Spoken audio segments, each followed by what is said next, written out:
Welcome, and I would like to introduce you to a new subject in the thermodynamics area for material processing.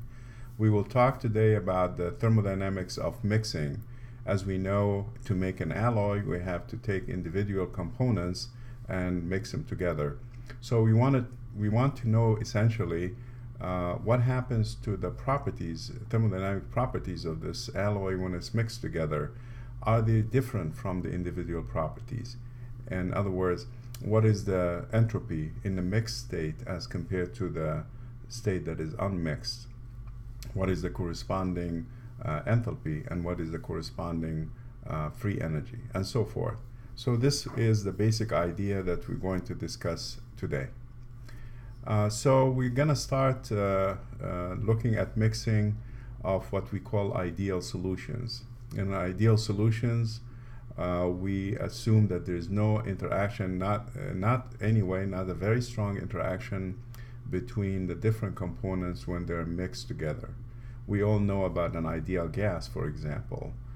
So we're going to introduce here the concept of partial pressure for an ideal gas and the molar fraction of a species in a mixture of ideal gases. So if we have, for example, oxygen and nitrogen, and we mix them together, then the oxygen will have a partial molar fraction, and then the nitrogen will have also a corresponding partial molar fraction. We also we want to know what is the partial pressure for oxygen, what is the partial pressure for nitrogen in this mix. So in order for us to do that, we're going to start with the ideal gas law that I'm going to write here. So the ideal gas law for n moles, so if I write here for n moles for the ideal gas law, I have a total volume, V total, then I can write the pressure. We know that the pressure times the total volume is equal to nRT if we have n moles. So the pressure will be N times R times T divided by the total volume. The idea now for a mixture that is an ideal mixture is that we're going to assume that each of the components of the ideal mixture will occupy the total volume by itself, as if it doesn't know anything about the other components. In other words, if we in other words, it will go to have its own private space, and it will have its own private pressure, and that pressure we're going to call it the partial pressure in this case. So the partial pressure for that case, if we have n sub k moles, for n sub k moles of a species that is designated as k, this we will have a corresponding partial pressure P sub k, and that is N sub k times RT divided by the same total volume. So the species K, or the component K, doesn't know anything about all of the others. And therefore, if we just divide left-hand side by left-hand side, right-hand side by right-hand side, we obtain this relationship that Pk divided by P is just the ratio of the molar fraction of species K divided by the total number of moles. And that we're going to designate by definition as Y sub K. So Y sub K is now the molar fraction of component K. That's by that, now we're defining Y sub K as the ratio of its own number of moles divided by the total number of moles, and it turned out to be that the partial pressure now is exactly equal to Y sub K times P, because if we just cross multiply the previous equation, we'll find now that the partial pressure is indeed equal to the corresponding molar fraction times the total pressure. So that's kind of a nice situation for us here that we can use, and we will be able to utilize this relationship later on. So before I go here, I wanted to continue here to define now the total pressure P is the, we know that we have each partial pressure P sub k is y sub k times P. So if we say that P will be equal to the summation over all k of y sub k times P, which means that it is the summation over all k of the individual partial pressure. So the total pressure of the system is equal to the sum of all of the partial pressures. And this is enabled to us by the fact that the sum of all y sub k, the sum of all y sub k from k equals 1 to n, this sum must be equal to 1 because all of the partial molar fractions will add up to unity as a result of the fact that they are ratio of the total number of moles. So all of these results are available to us from just a definition of an ideal gas. So now we're going to introduce a concept for any property and when we mix it. And when we mix this property together, we're going to use a theorem by Gibbs. So we're going to look at Gibbs's theorem for ideal mixtures. And in this case, Gibbs assumed that when you have ideal mixtures, then the properties are evaluated. If you have like an ideal mixtures at a system pressure P, then you can use the rule of mixture for add up all of the individual properties, but you will add them up at their own private pressure P sub k. In other words, in Gibbs's theorem, it says that if we have a property M, I'm going to call it ideal gas here in this case, at temperature and system pressure P, then this is N times M is the total property for N moles. This, by the rule of mixture, is the sum of the individual components of the properties, and that sum is N sub k, because each component has N sub k, times the corresponding property, and the corresponding property is M sub k, and now it's ideal gas. But the key here is that the corresponding property is evaluated at the corresponding temperature, but at the private pressure P sub k. So it is evaluated at the partial pressure P sub k. So with this, we can see that we have this relationship is up here. This is a statement of Gibbs's theorem. And if we divide the left-hand side and the right-hand side by n, then we get another form of Gibbs's theorem, that the property at P is equal to the sum, the mixed sum, or the applying the fraction rule. So if we apply the fraction rule, we just add up all of the fractions, but we just evaluate them at the private pressure P sub k as if the components do not know about each other. So here P sub k is important, and in this case components do not know about one another.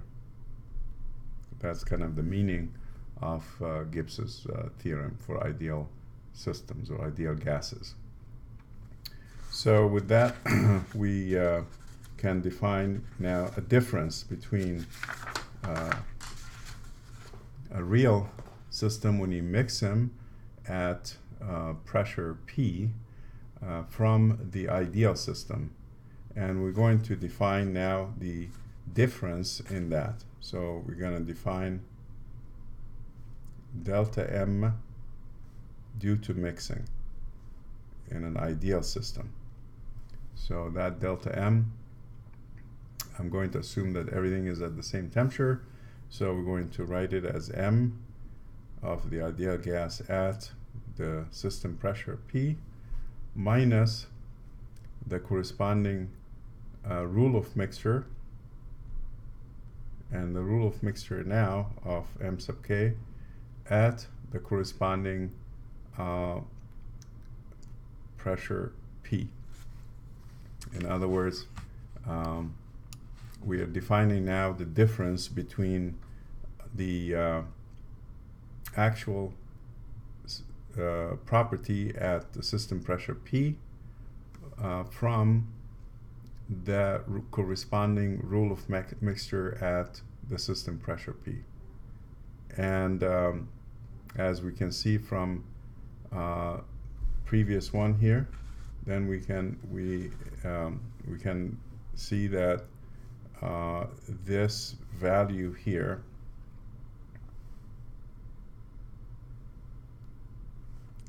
is the same at the corresponding partial pressure P sub K. So we would write now delta M mixing would be equal to a sum, and the sum from K equals 1 to N of Y sub K is a common factor because we're going to substitute this equation down to here. So it would be Y sub K times the property M at P sub K minus M sub K minus M sub K evaluated at the system pressure P. In other words, now to find the change in any property, let it be the entropy or the enthalpy or the Gibbs energy, then we have to evaluate this property at two different pressures. One is the system pressure P as the base, and then now we move to an ideal situation where each component has its own private pressure P sub K, and find the difference in the property. And this means that in order for me to do this evaluation, I have to go to each property by itself and find a differential for the property ds or dh or dg, and then integrate this differential from the system, starting from the system pressure P and ending at the private pressure P sub K or the partial pressure P sub K. So let's do that for a number of properties. So here I'm going to look at the entropy of mixing. So let's study now the entropy of mixing and find its value.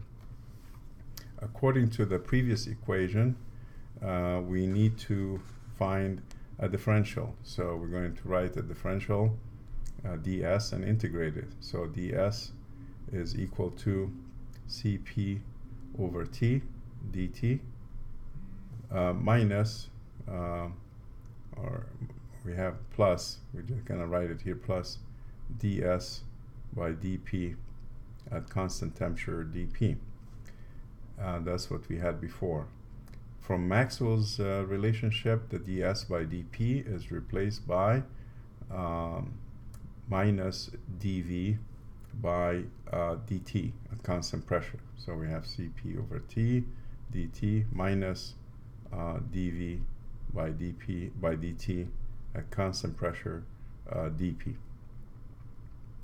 And if I have now constant temperature, then the first term is going to cancel out, And then if I have ideal gas, I'm going to assume ideal gas, it means that I will have to take V for 1 mole. V would be RT divided by P. Then if I take dV by dt, I'll get dV by dt. I get at constant pressure, I get R over P. So what I end up having right now for ds, all of this will give me ds at constant temperature is equal to minus R over P dP for the change in the entropy. It's minus R dP over P. And this, I can write it, ds, as equal to minus R d natural log of P. So this is again another form for the differential in the entropy as a function of pressure for an ideal gas. For any other gas system or liquid or anything like that, then we need to find that relationship dV by dt as a function of the pressure and then substitute it, and perhaps we will have to do some numerical integration to get the result. So let's now continue on and clear this page and look at the conclusion that we have. So we had now ds is equal to minus R times d natural log of P. Remember that in order for me to find the delta S mixing, which is basically at the bottom of the page here, this is the result that we want. In order for me to find it, I need to find the difference between the property starting at the system pressure P and ending up at the private pressure P sub K. So delta S mix will be equal to integral of ds from the system pressure P to the partial pressure P sub K.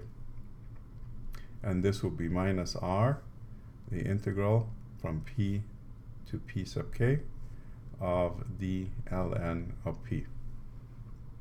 And if I do the integral and I use the properties of the natural log, I get minus R ln of the ratio, which is P sub K divided by P.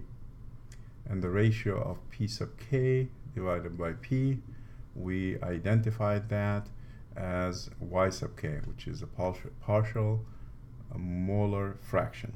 So we get minus R ln of Y sub K. And notice that Y sub K is actually a fraction. So if I look at the result here,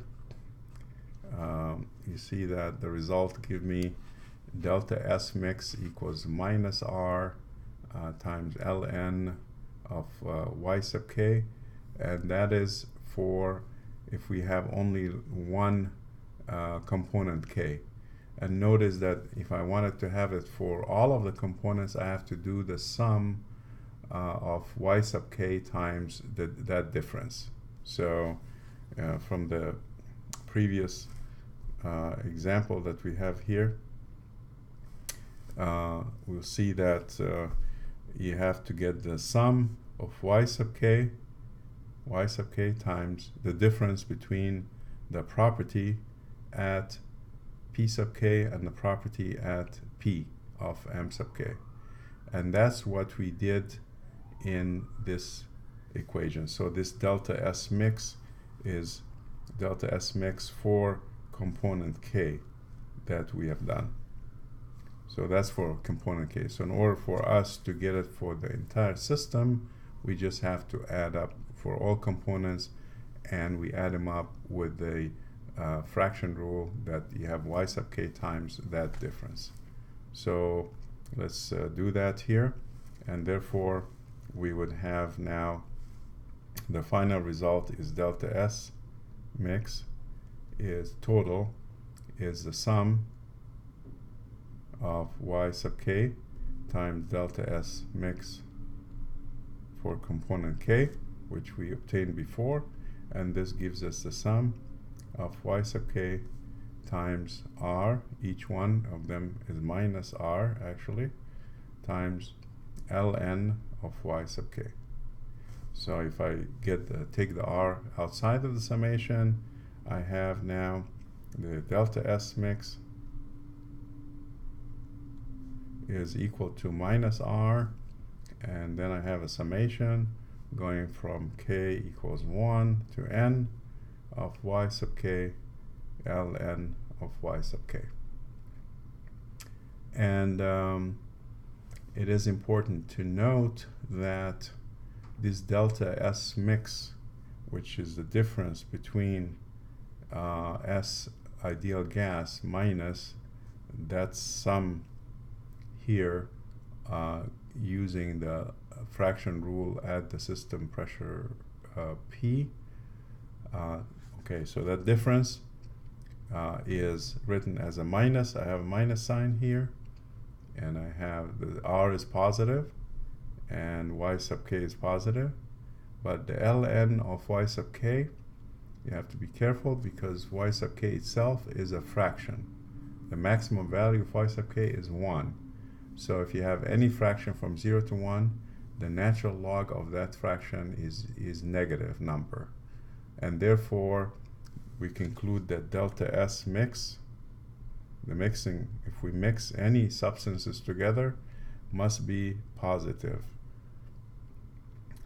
number. It is greater than 0. And therefore, the entropy of a system increases if we take all of the components and mix them together. So this is one of the properties that we're interested in. Now let's look at the next property that we are interested in, is the enthalpy, H. And what we want to show here is that the enthalpy of mixing at constant temperature for an ideal gas is actually 0. In other words, we take ideal gases that are separate, calculate their enthalpy and at their at the corresponding system pressure, and then you take these gases at their private pressure P sub k and calculate the enthalpy.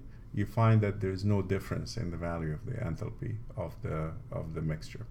So let's try to do that. We start from the equation that describes the entropy. So the enthalpy is dH is TdS plus VdP. And with ds, we can substitute for ds. So Bt times C sub P over T dt. And then we have another component, which is minus dV by dt at constant pressure dP. This component we obtained from before. And then what remains here is VdP. So we're going to add it here plus VdP. If we have an ideal gas, then we would have Cp dt. This is dH. And then minus the T will come in. dV by dt is V over T. So we would have here, let me just do it here, dV by dt. Remember that we have at dV by dt, we figure this, we R over P. So we can multiply T, and then dV by dt is R over P for 1 mole of an ideal gas, dP plus VdP. Now P, we know that PV equals RT. So RT over P, this kind of combination here for an ideal gas is actually equal to V. And therefore, we conclude that this term will cancel out with this term, and that dH is equal to Cp dt for an ideal gas. So this is an ideal gas result that is important to remember. Therefore, if we have constant temperature, the dH will be equal to 0 for a constant temperature system. And the conclusion is that once we have dH is equal to 0, then if we integrate it from one pressure to another, it is independent of the pressure, and therefore the change or the mixing enthalpy will be equal to 0. So that leads directly to this conclusion that the mixing enthalpy is in fact equal to 0. Now let's look at the Gibbs free energy. And the Gibbs free energy is we're gonna take the Gibbs of the ideal gas at the system pressure P, which would be equal to H of the ideal gas at the system pressure P minus Ts ideal gas at the system pressure P. And from what we've learned so far, the H at the system pressure P is the same as writing it as the sum of Y sub k, H sub k at the private pressure P sub k, because there's no change upon mixing. However, for the entropy, we have the S, we're going to write it as a sum of Y sub k, but have here S sub k at the corresponding private pressures P sub k. So you will have here the summation is basically you have the difference between the enthalpy is only one term, because the value at the system pressure P is the same as the value at the corresponding partial pressure P sub k. However, for the entropy, then the values are different, and we have to evaluate the entropy at the private pressure P sub k. In other words, this is just application of Gibbs's theorem again here for the entropy. So we can write this, expand it, as equal to the sum of Y sub k, H sub k at P sub k, which is, okay, if we want to write it as at the system pressure, we are allowed to actually make H sub k become a function of P, because there's no change. And then we have this will give us two terms, T, and then I have a sum of Y sub k S ideal gas at P plus, now I have to move myself here somewhere else,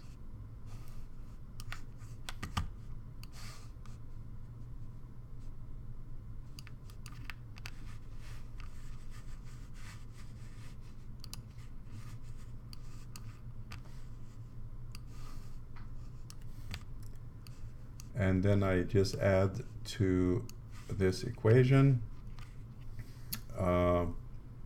the value of RT times the sum of YK ln of YK, and this is the delta S mix that we talked about. So we have T times delta S mix in this equation. So writing it finally, I have now the G ideal gas at P will be equal to the sum of Y sub k. Now I have H, if I take H minus T times S at P, then this will be my G K at P of the ideal gas. And in addition to the G at P, I got a little piece, additional piece, which is RT times the sum of, let me erase this here to be able to write. So I have now RT times the sum of y sub k ln of y sub k.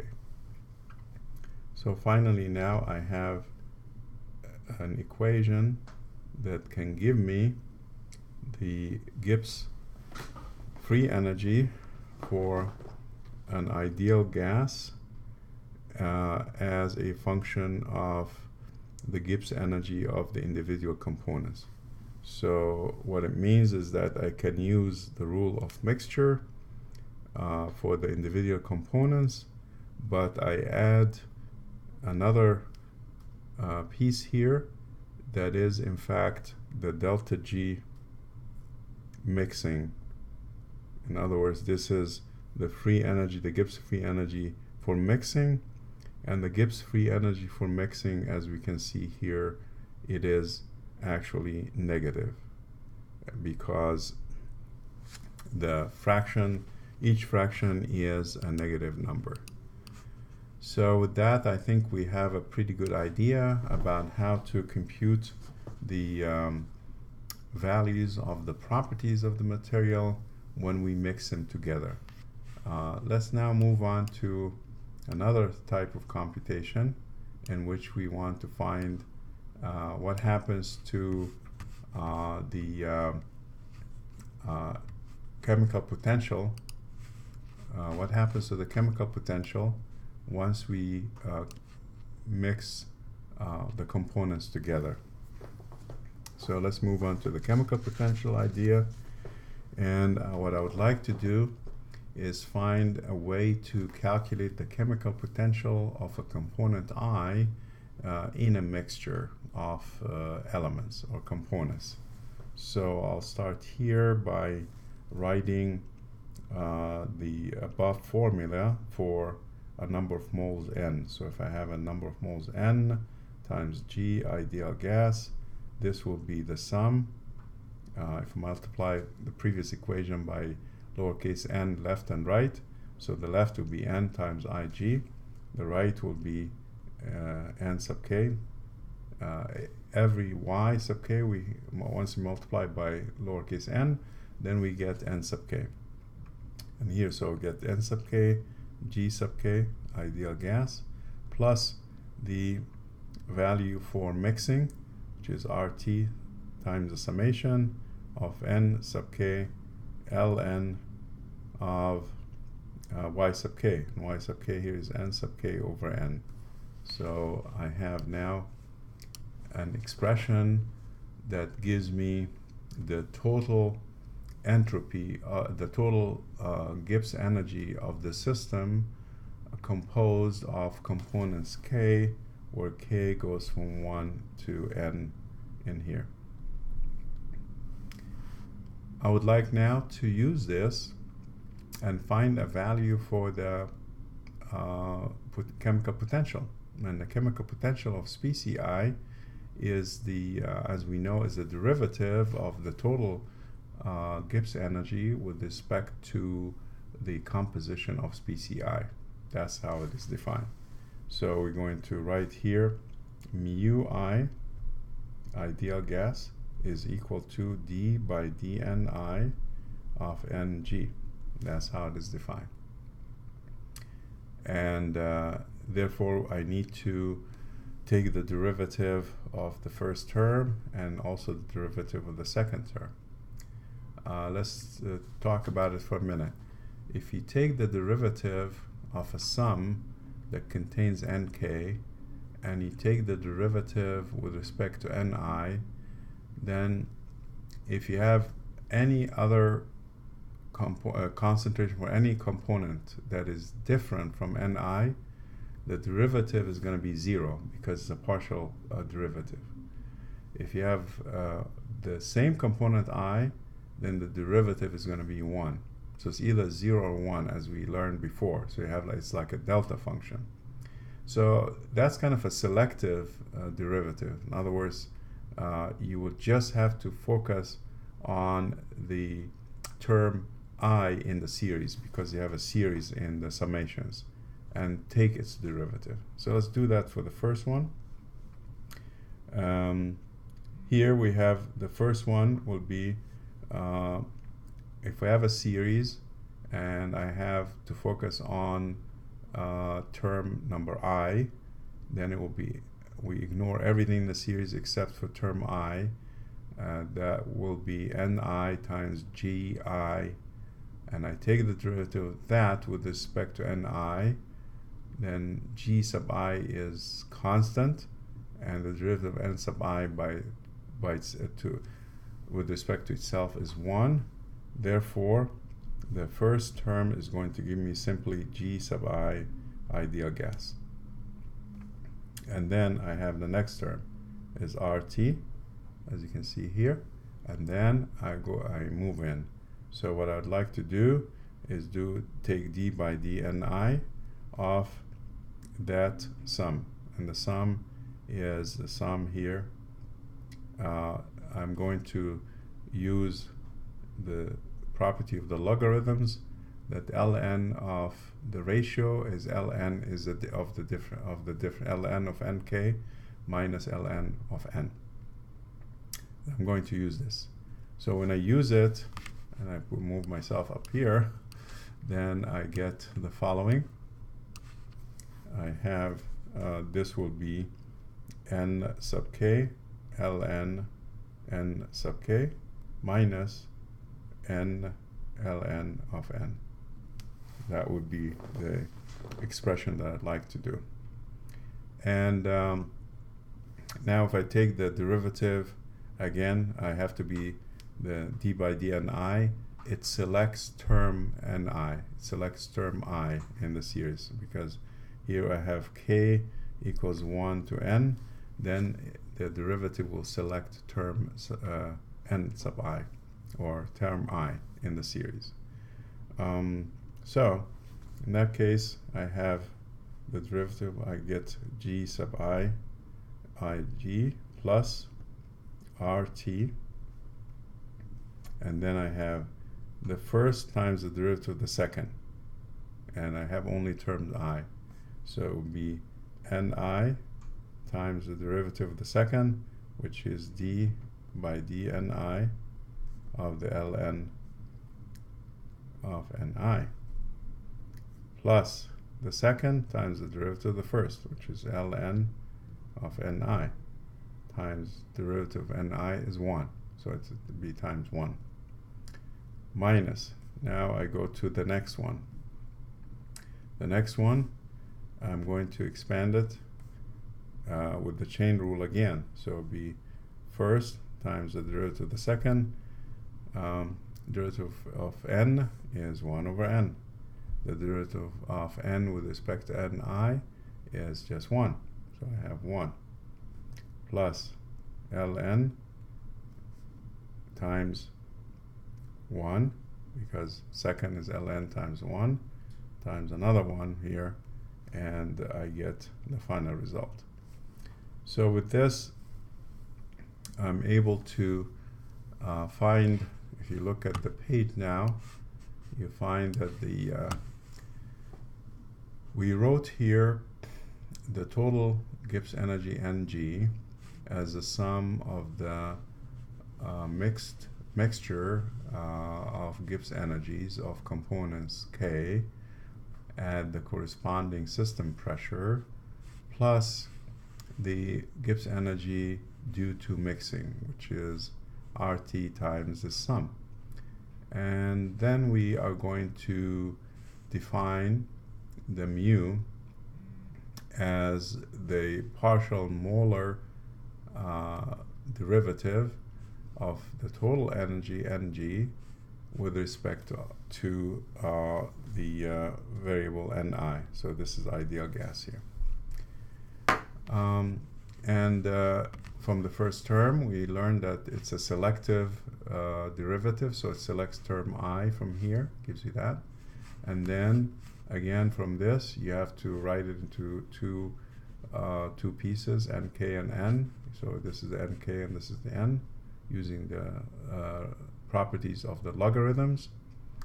And then you apply the derivative of the chain rule to obtain the final result in here. So having said that, we can now go to continue by clearing this page and continue now taking the derivatives or assembling the equation.